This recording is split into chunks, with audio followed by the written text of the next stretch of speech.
Sokak.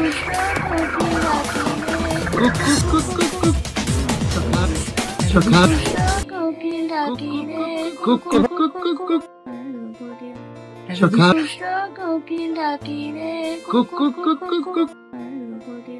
Sokak. Sokak.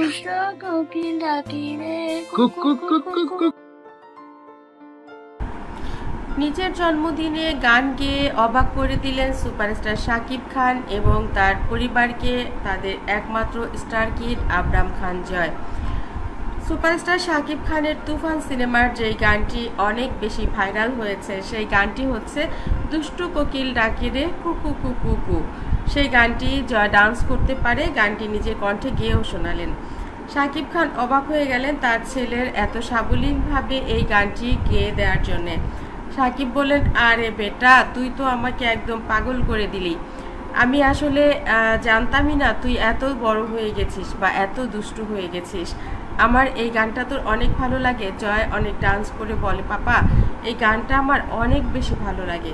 তুমি অনেক সুন্দর করে অভিনয় করেছো এই সিনেমাটিতে। এই সিনেমা দেখে আমি অনেক হ্যাপি হয়েছি। বড় হয়ে আমিও কিন্তু তোমার মতো হিরো হব। দুষ্ট কোকিল ডাকে রে কুকু কুকু কু, এই গানটি কিন্তু আমিও ডান্স করব। তুমি কি আমার একটা সিনেমা করে দেবে? আমাদের একটা প্রোডাকশন হাউস আছে, মা বলেছে ওখানে তুমি যদি অভিনয় করো তাহলে আমরা একটা BMW কিনতে পারবো। তুমি কি সেটা করবে? এবার শাকিব খান বলেন, আমার ছেলে যদি আমাকে ডাকে হিরো হিসেবে, একজন ছোট্ট প্রযোজক, আমি নিশ্চয়ই তার সিনেমায় অভিনয় করব।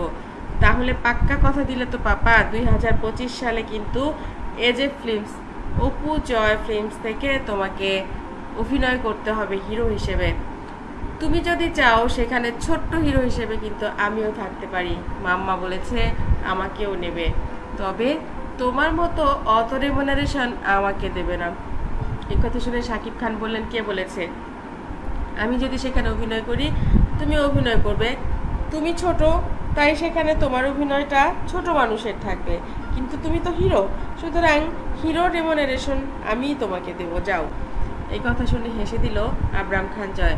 বলল, না না, চিটিং করা যাবে না, একদম চিটিং নয়। তুমি সেই সিনেমার হিরো, তুমি তো কোনো প্রডিউসারকে টাকা প্রডিউস করতে পারবে না, সুতরাং আমাকে মাম্মা যা টাকা আমাকে তো মাম্মাও টাকা দিতে পারবে না। আমি তো সিনেমার প্রযোজক, আমি জানি প্রযোজকরা টাকা দেয় না। প্রযোজকরা টাকা হচ্ছে হিরোদেরকে নেয় না। তুমি কিচ্ছু জানো না পাপা, তাহলে তুমি কি করে হিরো হয়েছো? মাম্মা সব জানে, মাম্মা আমাকে সব বুঝিয়ে বলেছে।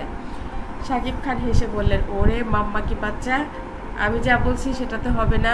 ঠিক আছে, তোমার মাম্মা যা বলেছে তাহলে তাই করবে। মাম্মাকে ভালোবাসবে, মাম্মাকে আদর করবে, মাম্মার সিনেমায় কাজ করবে, আর আমি তাহলে হিরো।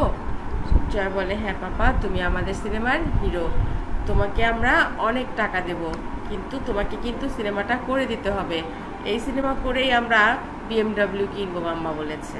বন্ধুরা, জয় কিন্তু এখন বড় হয়ে গেছে, সব বুঝে। আপনাদের কাছে ব্যাপারটা কেমন লেগেছে অবশ্যই কমেন্ট করতে ভুলবেন না।